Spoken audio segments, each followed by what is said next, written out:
Power star Pawan Kalyan నటించిన cinema మొదటిసారిగా బాలీవుడ్లో తెలుగు భాషతో సరిసమానంగా రిలీజ్ అయింది. రిలీజ్ అంటే ఏదో కొద్ది థియేటర్స్లో రిలీజ్ అయ్యి మామా అనిపించుకోలేదు, భారీగానే రిలీజ్ అయింది.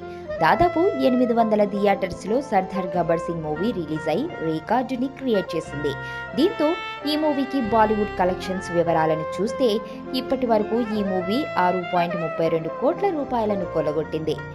లాంగ్ రన్లో ఈ మూవీ 8 కోట్ల రూపాయల నుండి 10 కోట్ల రూపాయల మేరకు కలెక్షన్స్ ని కొల్లగొట్టే ఛాన్స్ ఉందని అంటున్నారు.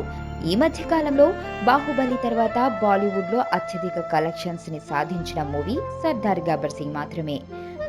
దీంతో తెలుగు హీరోలకి సైతం బాలీవుడ్ లో మినిమం మార్కెట్ ఉందనేది స్పష్టమవుతోంది. బాలీవుడ్లో తెలుగు మూవీలను రిలీజ్ చేసుకోవటం వలన కలెక్షన్స్ ని పెంచుకునే ఛాన్స్ ఉందని అంటున్నారు. ఓ రకంగా చెప్పాలంటే రీజనల్ హీరోగా ఉన్న పవన్ కళ్యాణ్కి బాలీవుడ్లో మొదటి 3 రోజులకే 6 కోట్ల రూపాయలకి మించిన కలెక్షన్స్ రావటం అనేది నిజంగా గ్రేటే అని అంటున్నారు.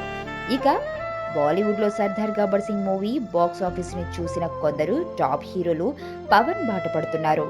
వారు కూడా ఈసారి నుండి వారి అప్కమింగ్ మూవీలని బాలీవుడ్లో నేరుగా రిలీజ్ చేసుకోవాలని చూస్తున్నారు. ఇప్పటి వరకు తెలుగు మూవీ బాలీవుడ్లో శాటిలైట్ రైట్స్ కి మాత్రమే పరిమితమైంది. ఇప్పుడు నేరుగా థియేటర్ బిజినెస్ ని సైతం చేజిక్కించుకునేందుకు ప్రయత్నాలను మొదలుపెట్టిందనే చెప్పొచ్చు. ఎదుటోడితో పెట్టుకోవాలంటే ఉండాల్సింది బ్రాండ్ కాదు, ఇక్కడ దమ్ము టన్నులు ఉంది. ఇంకా చూస్తావా?